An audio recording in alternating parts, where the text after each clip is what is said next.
Halo semuanya, teman-teman. Selamat siang. Ya, selamat datang di diskusi kelompok kita pada siang hari ini. Yang tentunya kita bakal membahas topik yang penting ini, teman-teman ya, tentang Islamisme sebagai ideologi religius dalam dunia politik modern.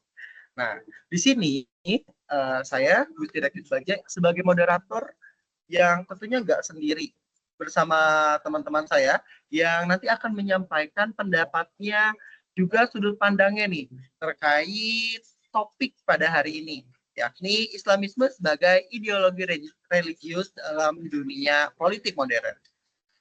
Kita juga akan membandingkan Islamisme dengan liberalisme yang tentunya itu sangat konservatif ya, dan fasisme, serta memberikan kritik juga refleksi bagaimana sih peran Islam dalam politik Indonesia masa kini.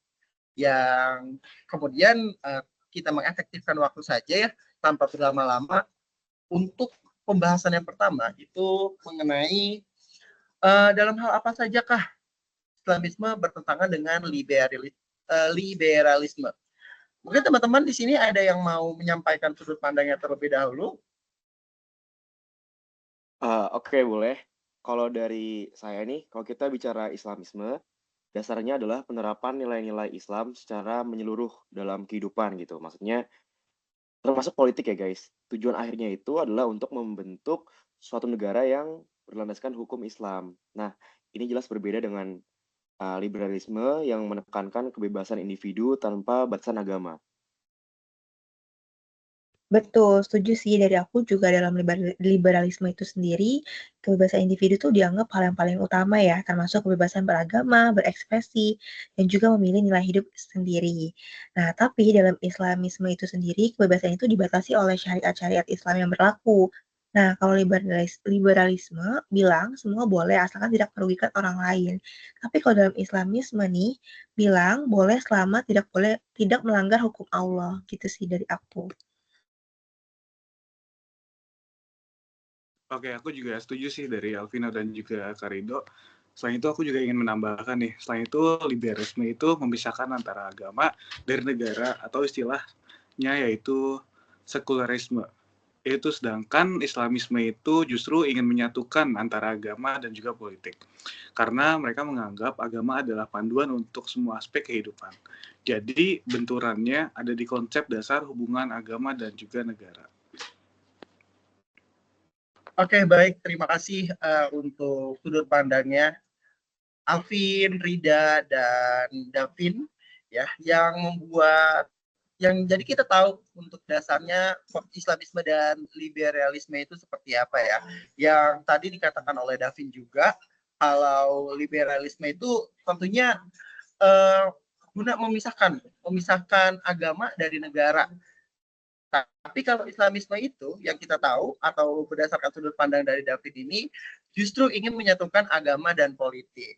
Nah, seperti itu nih saya muncul pertanyaan yang baru ya, yaitu sebetulnya tuh ada nggak sih kesamaan ya, kesamaan atau kedekatan antara ajaran Islamisme konservatif dan fasisme. Kalau ada, itu mungkin dalam hal apa saja gitu. Mungkin ada rekan-rekan yang lain yang mau menyampaikan, silakan. Halo Kak Daril, Kak Gusti, izin menjawab. Kalau dilihat dari ide dasarnya, Islamisme memiliki kedekatan dengan konservatisme. Keduanya menolak modernitas sekuler dan ingin mengembalikan tatanan moral serta nilai-nilai tradisional. Islamisme menilai modernitas Barat sebagai penyebab kemerosotan iman umat. Sementara konservatisme berupaya melestarikan nilai moral dan tatanan sosial lama. Oke, aku mau nambahin nih, kalau kita mau bicara tentang fasisme, sebenarnya ada kemiripan dengan aspek otoritarisme atau sentralitas kekuasaan. Islamisme versi tertentu juga bisa menekan kepatuhan pada satu otoritas agama, mirip dengan fasisme yang menuntut kesetiaan pada pemimpin tunggal. Tapi motivasinya berbeda. Kalau fasisme berdasarkan nasionalisme ekstrim, sedangkan Islamisme berdasarkan keyakinan agama. Aku juga mau nambahin nih, intinya ketiganya ini punya kesamaan dalam menolak individualisme ekstrim dan lebih menekankan nilai kolektif serta ketaatan terhadap norma tertentu. Tapi landasan moral dan tujuannya ini akhirnya tetap berbeda. Islamisme ini ingin menegakkan hukum Tuhan, konservatisme ini ingin menjaga tradisi, dan sedangkan fasisme ini ingin memperkuat negara secara total.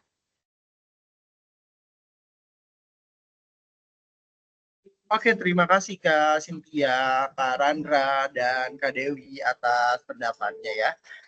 Jadi kalau secara landasan dan moral, ya, landasan moral dan tujuan maksud saya, yang sebetulnya tetap berbeda ya, seperti apa yang Kak Dewi sampaikan tadi, yang dimana itu Islamisme dapat menegakkan suatu hukum Tuhan, ya, hukum Tuhan, hukum keagamaan, kemudian juga konservatif itu dapat menjaga tradisi, dan juga fasisme, gitu ya, fasisme untuk menjaga negara, ya. Nah, kemudian, jadi bisa nggak nih kalian berikan kritik, ya, kritik atas Islamisme, terutamanya ya.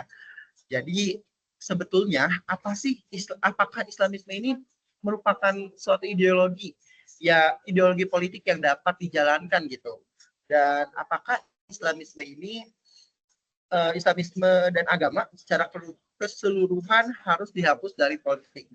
Apalagi kita tahu ya, topik saat ini yang sedang banyak disorot masyarakat terkait agama dan politik itu apakah bisa digabungkan atau ya, apakah sejalan atau tidak, seperti itu. Ini suatu pertanyaan yang sangat menarik. Apakah teman-teman yang lain ada yang mau mencoba jawab? Atau semuanya mungkin boleh, silakan. Terlebih dahulu siapa? Dari aku sih Kak Gusti, Baik. kalau menurut aku sendiri sih, Islamisme sendiri itu bisa dijalankan dalam konteks tertentu ya, tapi harus adaptif. Misalnya di negara mayoritas muslim nih seperti Indonesia sendiri, nilai-nilai Islam bisa jadi inspirasi moral, tapi nggak harus diterapkan secara formal sebagai hukum syariah. Gitu sih Kak Gusti. Oke, aku juga setuju sih sama Karido tadi. Kalau Islamisme itu sendiri dijalankan secara kaku, yang artian itu bisa berbenturan dengan prinsip dari demokrasi dan juga pluralisme. Tapi kalau dijadikan sebagai nilai etika, seperti nilai dari keadilan, kejujuran, dan tanggung jawab, justru itu bisa memperkuat dari moral politik yang ada.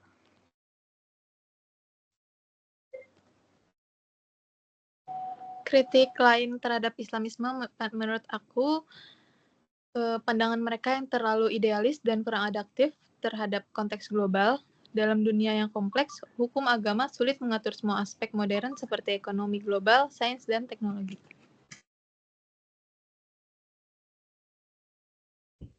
Kalau dari saya sendiri sih mungkin kritiknya lebih ke arah ketika Islamisme berubah menjadi alat kekuasaan. Kalau agama dijadiin justifikasi untuk ambil politik, jujur itu sangat bahaya. Tapi kalau agama jadi sumber etika politik, itu positif.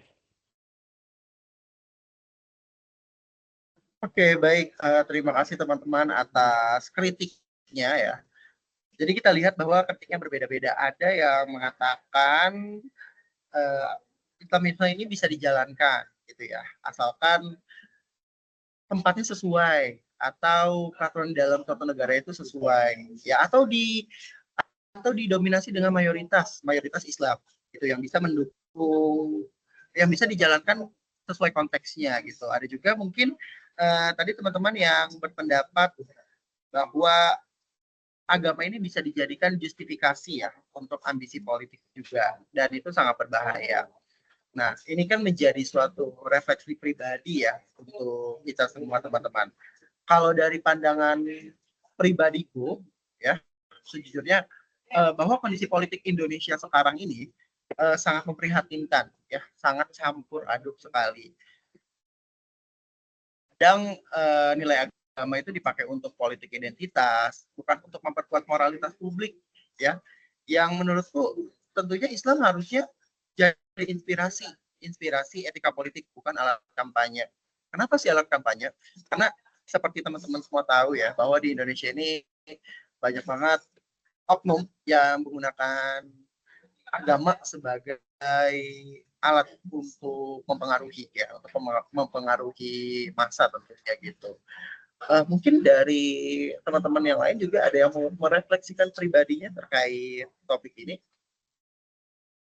Kalau aku pribadi sih melihat Islam punya peran besar dalam membentuk karakter politik Indonesia ya, terutama dalam hal keadilan sosial dan gotong royongnya. Tapi idealnya Islam tuh hadir dalam bentuk nilai, bukan simbol atau aturan yang memecah masyarakat gitu. Nah, kalau dari pandangan aku pribadi sih setuju ya sama Kak Gusi sama Kak Alvina tadi. Nah, menurutku kondisi ideal itu kalau politik kita bisa menyeimbangkan antara nilai moral agama sama prinsip demokrasi dan hak asasi manusia yang ada di Indonesia itu sendiri. Nah, jadi ada semangat spiritualnya, tapi tetap menghargai kebebasan dan keberagaman yang ada gitu sih. Iya, aku juga sih kalau misalkan berbicara tentang ideal ya. Sejujurnya aku juga pengen ngelihat politik di Indonesia itu bersih dari kata korupsi dan juga berorientasi pada keadilan sosial. Kemudian juga nilai dari Islam tadi itu bisa dijadikan pondasi untuk moral, tapi juga jangan dijadikan sebagai pembatas antara mereka yang memiliki kebebasan berpikir. Mungkin kayak gitu sih kalau dari aku.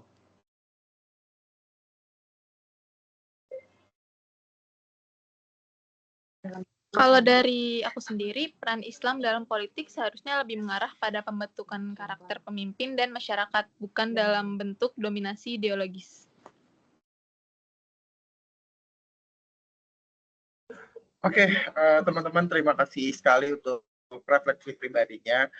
Jadi kita tahu ya bahwa masih banyak generasi-generasi yang dapat membedakan ya paham Islamisme, kemudian juga untuk liberalismenya yang kita punya satu tujuan yang sama, tujuan untuk kesejahteraan hidup, kemudian juga untuk keadilan dan kemanusiaan yang tadi Kak Cynthia bilang, aku setuju banget. Nah, sekarang mungkin kita langsung ke penutup aja kali ya, karena diskusi pada siang hari ini sudah sangat cukup membantu memberikan pengetahuan, kemudian juga kita berdiskusi pendapat masing-masing yang itu membuka celah pengetahuan kita juga semua. Mungkin ada yang menyampaikan kesimpulan? Silakan. Saya dulu deh. Kesimpulannya dari aku mungkin dikit aja. Kalau boleh aku simpulin itu Islamisme itu bisa jadi ideologi moral yang kuat, tapi harus fleksibel dan disesuaikan dengan konteks demokrasi modern. Kalau dari aku itu. Setuju banget nih Kak Randra. Dan kalau kita lihat juga perbandingan dengan liberalisme, konservatisme, dan fasisme ini masing-masing punya titik temu dan benturan tersendiri dengan Islamisme, tergantung bagaimana hubungan agama dan negaranya dipahami. Oke, mungkin yang penting ya, yang penting semua ideologi seharusnya mengambil nilai terbaik lah ya dari masing-masing ideologi supaya kita nggak terjebak juga dengan ekstremisme. Mungkin ya setiap ideologi itu semua harus punya tujuan yang sama gitu untuk membangun masyarakat yang adil, bermoral dan menghargai kemanusiaan. Maksud lu seperti itu. Setuju nggak ya dengan seperti itu? Ya, setuju. Setuju banget sih, setuju banget. Kalau bisa mengambil nilai terbaik dari masing-masing ideologi tanpa terjebak ekstremismenya. Itu mungkin jalan paling ideal buat politik Indonesia untuk masa depan. Oke, terima kasih untuk Kak Randra, untuk Kak Dewi, dan untuk Kak Alvino untuk penutupannya ya. Dan juga terima kasih untuk semuanya teman-teman atas diskusi pada siang hari ini ya. Dari pembahasan ini kita banyak belajar bahwa Islamisme berbeda ya dengan Islam sebagai agama spiritual. Ya, kita tahu karena Islamisme itu adalah ideologi politik. Namun nilai-nilai Islam tetap bisa menjadi sumber moral dan etika yang dapat memperkuat demokrasi kita semua. Selama tidak dijadikan alat kekuasaan ya teman-teman ya. Ya aku harap semoga diskusi kita bisa membuka wawasan baru kita tentang hubungan antara agama dan politik di era modern. Dan semoga kita menjadi suatu generasi yang cerdas ya, yang cerdas dan bisa membawa Indonesia ke lebih baik lagi. Terima kasih teman-teman untuk waktunya. Aku Gusti sebagai moderator izin pamit undur diri. Mohon maaf bila ada salah kata dalam menyampaikan pendapat dan memoderator teman-teman semua. Selamat malam.